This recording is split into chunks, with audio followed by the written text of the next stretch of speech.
welcome to Legal Affairs.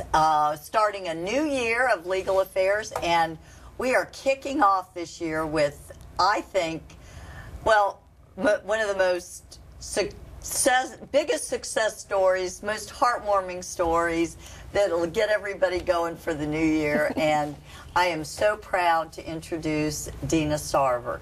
Thank you for having me on the show. Oh, no, this is great, Dina.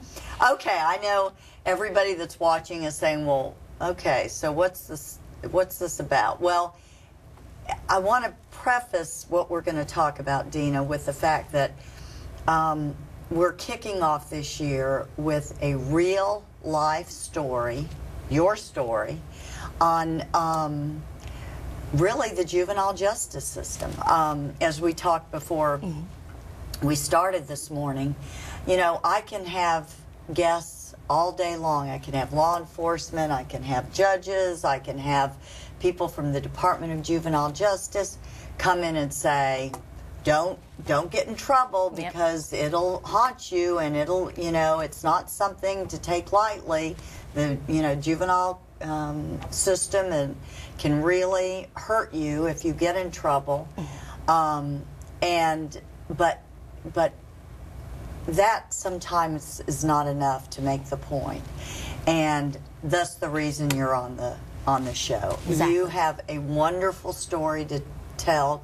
Thank God it has a wonderful, great ending. But actually, some of the details I don't even know, and I want to start with that. First of all, Dina, were you raised in Fort Pierce in this area, or? Okay, so you grew up in Fort Pierce? Yep. Okay. And where'd you go to school? I was born and raised here, and my father was a local minister, so I went to, you know, White City Elementary, Northport Middle School, and it was in middle school that my life took a turn, and I started to go down the wrong path and start alternative schools here in the community. Okay, well, let's talk about that. How old were you exactly when you kind of got with the wrong crowd or started doing things that... It happened to me in 6th grade. Yes. 6th grade. Okay, so how old would you have been? 12. Okay. That was when I was expelled from school, and then I was sent to an alternative school, and from there I spent 6th through my 8th grade year in alternative school. I just couldn't get it right.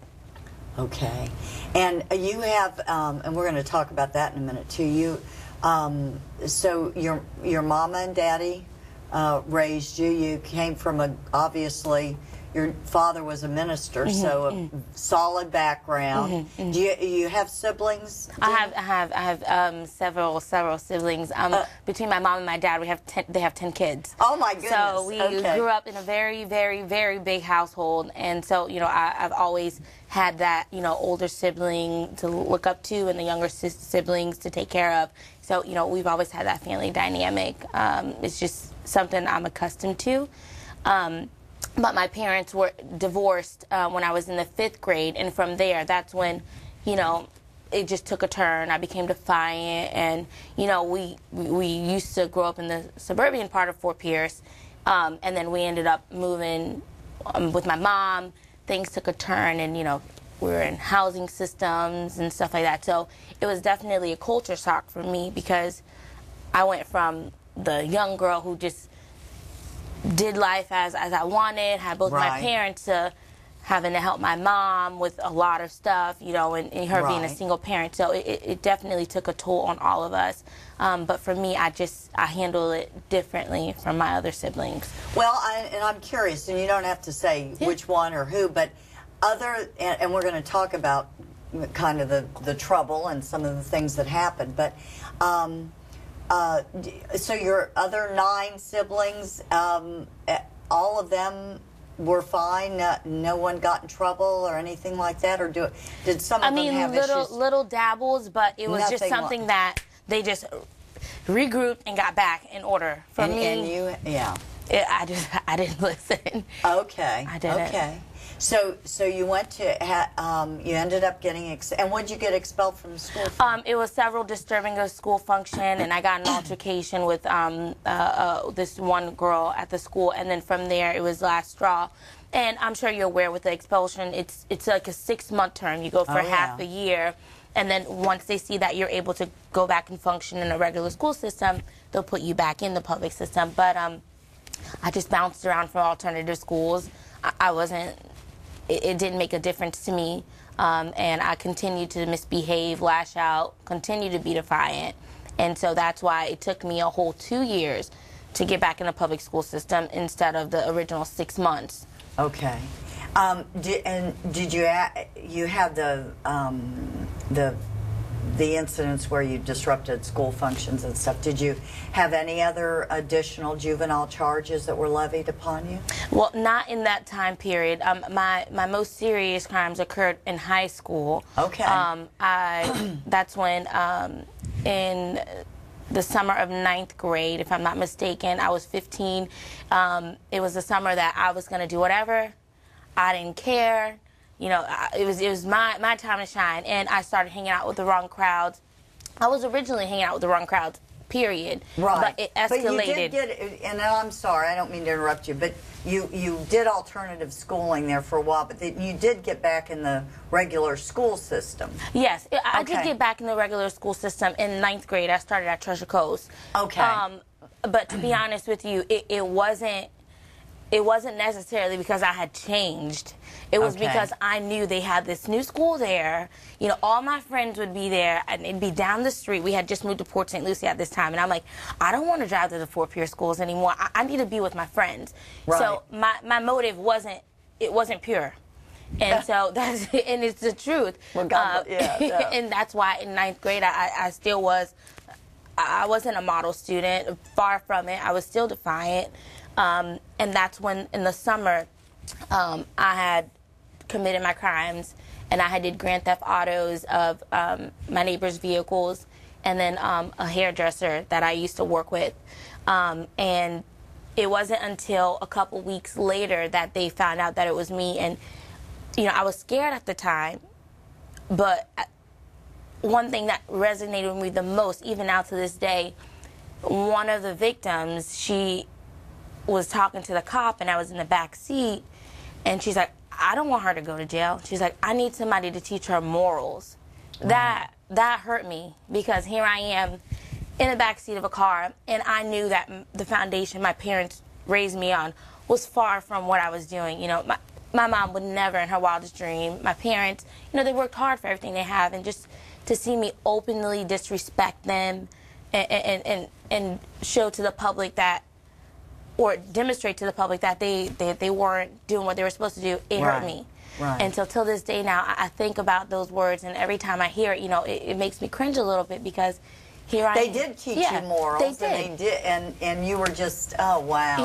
Yeah. And so that definitely, you know, it still haunts me. And I was actually able to see one of my victims a couple days ago, not a couple days ago, a couple years ago.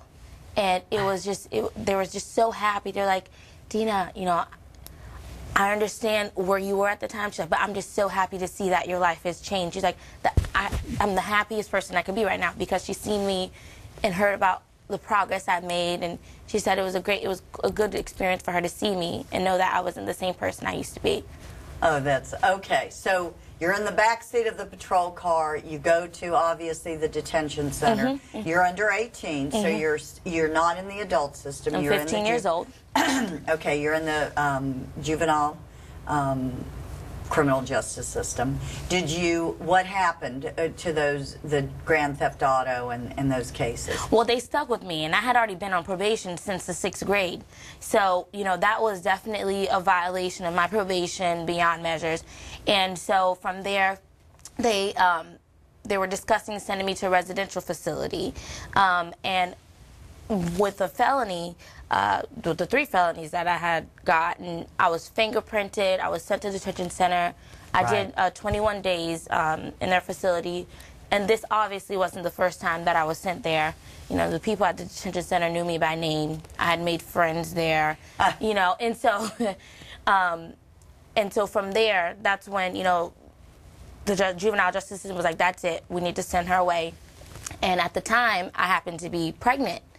And I didn't know it. I was just several weeks, and they figured out the best facility for me would be to go to immediately and go to a juvenile residential facility in Sarasota that housed pregnant juveniles. Right. And that's where I did my 6 months at the YMCA Character House. They're closed down now, but I'd have to say that was one of the most memorable, life-changing moments in my life. Really? It was. Well, tell me why. During my 6 months there, they helped me realize that I'm not the person who I had made myself to be, that I can change. They helped me out so much. And just to be in a facility where they have these juvenile mothers, we're scared. We don't know what to do. We're new moms. Some of us didn't have family. Just to be there, have our kids, and, you know, we're all partnering. We're all helping each other raise kids. It showed me that, you know, I need to resort back to that family atmosphere that I have at home that I abandoned, and that I needed to get my life back on track, because it wasn't just me now.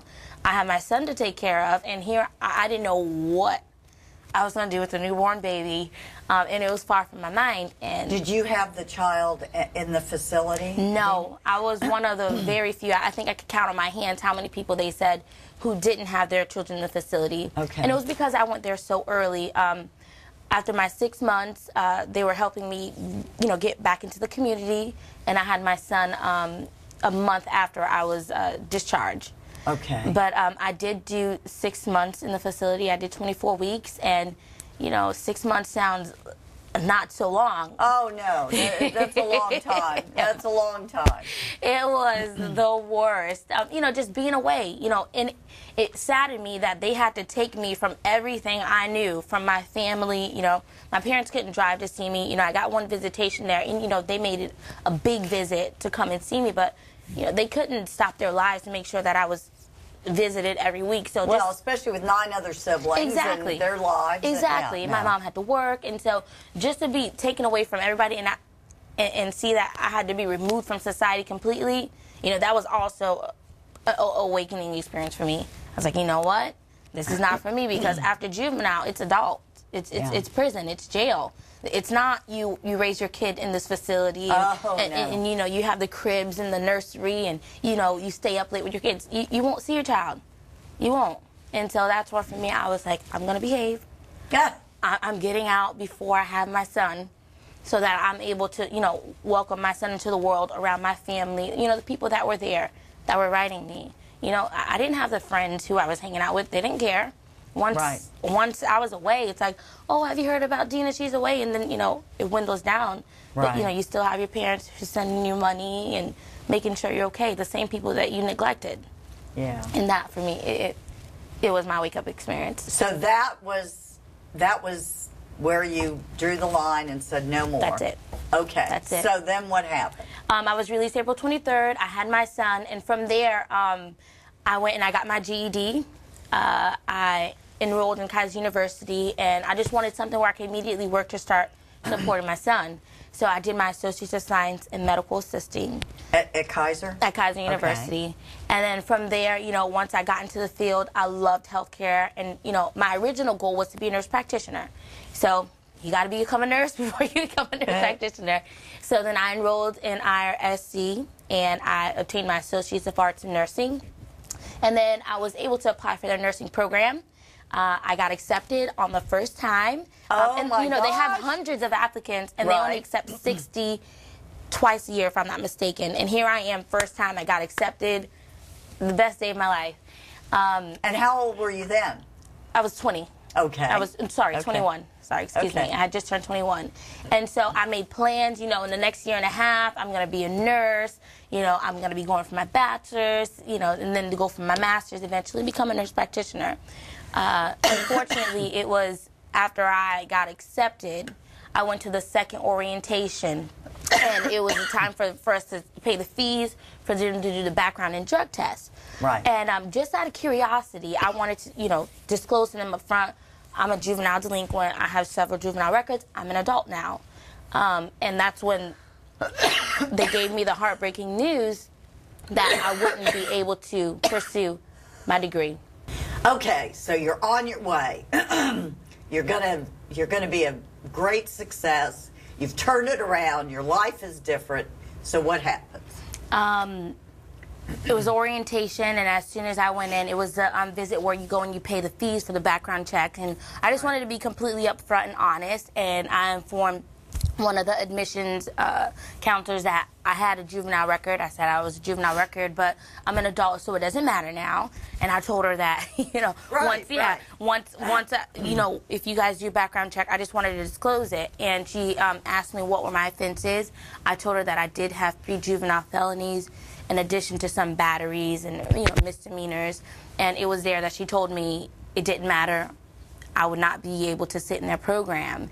And it was devastating for me because, you know, I had to make sure. I reiterated, I'm like, ma'am, I was 15. You know, I just want to make sure. She said, it doesn't matter. You know, she's like, good luck finding a nursing school that's going to accept you with your juvenile records. We have contracts with these facilities that all of the students we let intern or do clinicals at their sites are not convicted of anything. And because I had the felonies, it wouldn't matter. I'd never be able to sit in their program. And that's when I started to do some work. I sent out over... Well, let's go back a minute. Weren't you, at the time, working for a doctor or whatever? Yes. Yeah, I was already in a healthcare facility, but because I was a RMA, which is a registered medical assistant, they didn't go through the same licensure board. It's just, you know, you can either receive a certification or registration. So it wasn't a license that I have to obtain and go through a licensing board for them to stop me in the process. But you're going to school, you've turned it around. Were you married at the time? No. Well, yes, I was married at the time, and we had just bought our first home. That's right. And so, like, you know, here, the world is mine. Yeah. I'm ready. You got it. Yeah. I'm like, I got this right, and I'm going to keep on this path. And that's when, you know, from there, it was just, my life stopped. And you've got a great job. Exactly. And you've proven yourself as far as your job's concerned. Okay, exactly. So go ahead. And so, you know, after, you know, I felt like my life stopped. And from there, you know, I called several schools. I sent out over 200 emails that year, you know, trying to find out other schools, you know, explain to them my situation, let them know that, you know, I'm rehabilitated. That's not the person I used to be. I've just taken all of these credits. And you've proven yourself. It's not like you're just saying, I'm a new person. I'm doing right. Exactly. I've turned it around. You have shown that you've turned it around. Exactly. You got out of the facility. You got your GED, went to IRSC, got that degree, working full time, purchasing a house, got married. Oh my God! Yeah. Okay, so go ahead. So as I was trying to find schools, I realized that it wasn't just me. They had several individuals in my predicament who were juvenile offenders who were unable to move forward in life. And that's when, you know, I started to do some research, and I realized that juvenile records are not just juvenile. You know, they follow you way into adulthood. And that's when I decided to pursue my bachelor's degree, because I said, I'm going to be in healthcare no matter what. And if And let's go back for a minute, because this point needs to be made. You were upfront and honest and wanted to tell them up front. But if you hadn't, they would have found that out anyway. Exactly. So, okay. So and there were many stories where I read online where students were sitting in their second and third week of class, and they said, you can't go on. You know, so for me, I was happy that I was able to find out early on enough for me to register at IRSC again and pursue another career. And I felt in healthcare management that I would be, you know, I'd be able to be upfront and honest. I'm already in healthcare, already work in the office, you know, and, you know, I can build a rapport with the people I'm currently working with and just move up. And it worked out in my favor until last August, where I was, again, sitting for my last class, and they informed me that I wouldn't be able to graduate because they went through the same process. Before you can take your final class, you have to do a background and drug test before you go out. And with my same situation, I'm very familiar with the process. I was almost prevented from doing so. And so I sent out another 75 emails. But this time it wasn't to schools. I was going to graduate, but I didn't know who was going to help me. So I started to email people off of the juvenile justice website. Right. I created a standard email, and I started sending them out, explaining them my situation. This is what I've done, but here I am, almost prevented. And that's when I was able to reach an attorney in North Florida, and she was able to connect me to you. And that's when, you know, just because I honestly feel my first sit down, you know, with the dean of the program, it wasn't going to work out in my favor. And so I felt that, you know, just to have somebody there to support me and say, this is somebody you need to help graduate. This is somebody, you know. This is the poster child. Exactly. And so from there, and I'm almost positive that influenced their decision to let me sit for my final class. And it was almost as if I fell through the cracks, because originally, like, they just created the program. So next year, I wouldn't have been able to go, but because I went at that right time, I was able to finish my degree. And it's sad to say that not many other people will be presented the same opportunity to connect with the right people to let them graduate and, you know, persuade others that they are in fact changed individuals. So that for me, it was also another realization for me to share my story and let people know that juvenile records go far beyond your juvenile years, far beyond after you reach the age of maturity. And, you know, and it's important for me to make sure that I stress to kids now, you have the chance to not commit those crimes or to stop what you're doing so you don't continue down a life of crime, or it's going to haunt you for the rest of your life. Right, right. But the bottom line is IRSC allowed you to graduate, so... And we were so proud of you. Everybody. Thank Well, you. your story went well throughout the state of Florida. I mean, you spoke at the conference. Exactly. Your story was an inspiration. Is an inspiration. Thank you. To juvenile attorneys throughout the state, to obviously anybody involved in the juvenile justice system, to know that you can't give up. If you make some bad choices, you got to keep going. Exactly. And you did. I mean, you were tenacious. Thank you. The emails and all the people you enlisted to help you. Thank you. It definitely wasn't, you know, I'd have to say for Attorney Unti inviting me to speak at the Florida Public Defender Association back in December. I'd have to say for even my family, that was also a realization about how far in depth they are. You know, we're coming from a family of 8 girls and 2 boys. So we have a lot of drama queens.